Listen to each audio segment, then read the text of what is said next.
السلام عليكم، شلون الشباب؟ خل اقرا لكم هذا الاقتباس من رواية موسم الهجرة إلى الشمال للراحل العظيم طبعا طيب صالح، والروائي السوداني المعروف. برد اسوي حلقة عليها باليوتيوب هاي الرواية. يقول طول حياتي لم اختر، طول حياتي انا ما اختاريت، ولم اقرر انني اقرر الآن راح أقرر اختار أنني أختار الحياة. سأحيا لأن ثمة أناس قليلين أحب أن أبقى معهم أطول وقت ممكن، ولأن علي واجبات يجب أن أؤديها. شوفوا قبلها يقول فكرت أنني إذا مت في تلك اللحظة فإنني أكون قد مت كما ولدت دون إرادتي.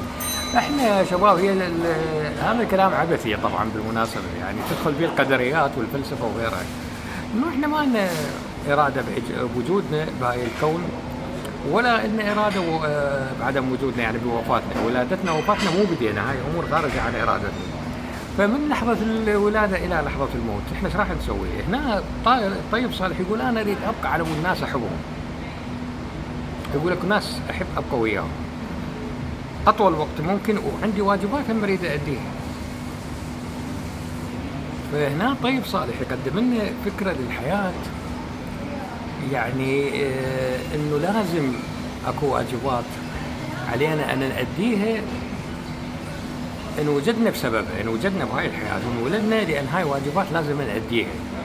المشكلة وين يا شباب؟ المشكلة انت اذا ما تحسب حسابك بالحياة، المن خلفت هذول وفي لحظة انت ممكن تغادرهم، هل انت ضامن حياتهم؟ اذا كنت ضامن خلص انجب وهذه، لكن إذا ما كنت ووضعيتك ما تسمح، يا أما تأخذهم وتغادر إلى مكان آمن لهم، يا أما يا أخي لا تنجب. تزوج نعم بس لا تنجب، لأنه الواجبات هاي شلون راح نأديها. بس مع هذا مو موضوعنا، موضوعنا هو الطيب صالح يشرح لنا إنه أنا ليش أريد أعيش. بطل روايته هذا سعيد يمكن اسمه، وهذا برواية موسم الهجرة إلى الشمال، واحدة من أروع الروايات. يقول أنا ما أريد أموت، يعني أنا إذا متت راح أكون مثل ولدت، شيء ما قررته، لكن أنا قبل ما أموت أكو ناس أريد أبقى وياهم، أنا أحبهم، يعني عندي واجبات تجاههم.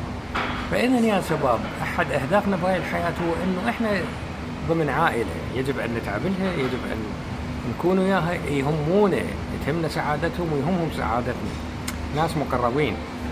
فلهذا السبب قدر الإمكان خلي الحياة تطول حسب ما يقول. فيا شباب انتوا اللي ولدتوا دون ارادتكم راح تموتون دون ارادتكم كليتنا، هذا الشيء ماذا ستفعل؟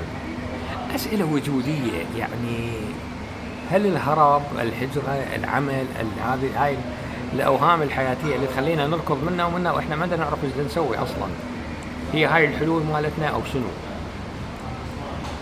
يعني اكو ناس خافت على ابنائها، اخذت عائلتها وتركت كل شيء وذهبت الى اماكن اخرى خارج الوطن وخارج هذا، من اجل سلامة اولادها، من اجل سلامة عائلتها. فهذا من راح يموت هناك بالغربة يمكن راح يموت نوعا ما مرتاح، يعني قوانين تخدم عائلته وتخدم اولاده وتخدم الناس كلها. لكن ماذا عنك انت البائس اللي عايش في بلدان بائسة، لا خدمات، لا حياة، لا ضمانات للمستقبل، هناك سلطة تحتكر المال لنفسها ولمريديها بس. ماذا عنك انت يا صديقي؟ ماذا عنك؟ وين راح تروح؟ هل راح تريد تعيش اطول فترة ممكنة مثل ما يقول الطيب صالح؟ ام انه تريد تروح موت؟ من الخيارات اللي افضل لك سبب وجودك بهذا الكون؟ فإذا يا شباب احنا ليش نريد نعيش أطول فترة ممكنة؟ وكلنا نحب الحياة بالمناسبة، حتى لو كانت حياة تعيسة بصراحة، حياة حلوة مثل ما يقول فريد الأطرش، بس نفهمها زين. لهذه الأسباب، أسباب يعني شخصية تخصنا احنا كناس نريد نعيش أطول فترة ممكنة، وتخص الآخرين المحيطين بينا اللي تعودوا على وجودنا، تعودوا على أن نكون احنا جزء من سعادتهم، مسؤوليتنا تجاههم كالأخوة والأخوات في بعض الأحيان، الأب، الأم، ومن ثم العائلة الشخصية، الأولاد، البنات، الزوجة. هاي أمور يعني ما نقدر نستغنى عنها، ما نقدر نتخلى عنها بسهولة. لهذا هذا النوع من الروايات وهذا النوع من الأدب يا شباب يعني يفك لكم الكثير من شفرات هاي الحياة. خليكم تفكرون بنفسكم وبحياتكم وشلون انتم عايشين وشنو اللي راح تسووه وشنو سبب وجودكم. كل هاي الامور يا شباب مهمة بهاي الحياة. طيب صالح قدم لنا اياها بحوار جميل وبسيط جدا بروايته، وهو الانسان السوداني ابن القرية البسيطة، ابن المجتمع السوداني الطيب البسيط. شلون طلع منا هذا العمل الابداعي من يقول لنا انه عيشوا لاطول فترة ممكنة لان اكو ناس يستحقون ان نبقى وياهم. بس قد يسالني سائل من الشباب يقول زين واللي ما يستحقون نبقى وياهم، ما يستحقون تبقى وياهم اهجرهم عزيزي، ترى مو صعب يعني.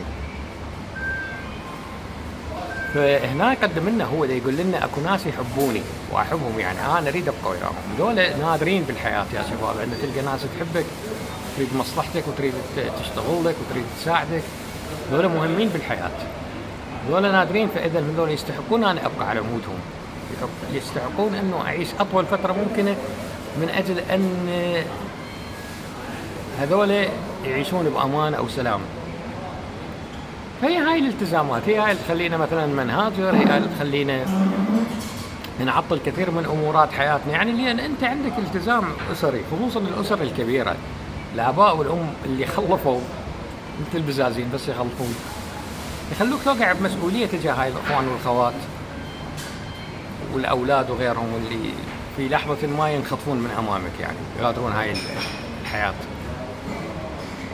فهذه يا شباب نوع من الفلسفه ما ادري، عدميه، عبثيه، لا ادري، ما تعرف شو تسميها هاي، لكن هي واقعيه بالدرجه الاساس، لانه تخلينا تقول لنا انه يا بشر عندكم ناس ابقوا على مودهم، يا بشر عندكم ناس عيشوا على مودهم، يا بشر عندكم ناس حافظوا على صحتكم على مودهم.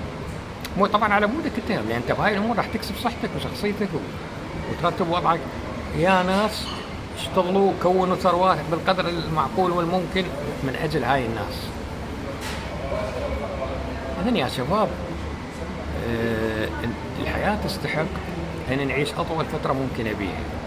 قد تكون الاوطان مالتنا بائسة، قد تكون المجتمع المحيط بنا، يعني شو نسوي، ما عندنا خيار ثاني، لكن الحياة تستحق ان نعيشها، تستحق ان نعيش اطول فترة ممكنة مثل ما يقول الطيب صالح، وخلينا نشق طريقنا بهاي الحياة ونكون سبب في سعادة الآخرين وسبب في سعادة نفسنا. طبعا نفسنا هي الأولوية. فإذن يا شباب هذا النوع من الروايات اللي أريدكم تقروها تعلمك هواي أمور عن هاي الحياة، وهاي الحياة تستحق المزيد والمزيد. شكرا جزيلا.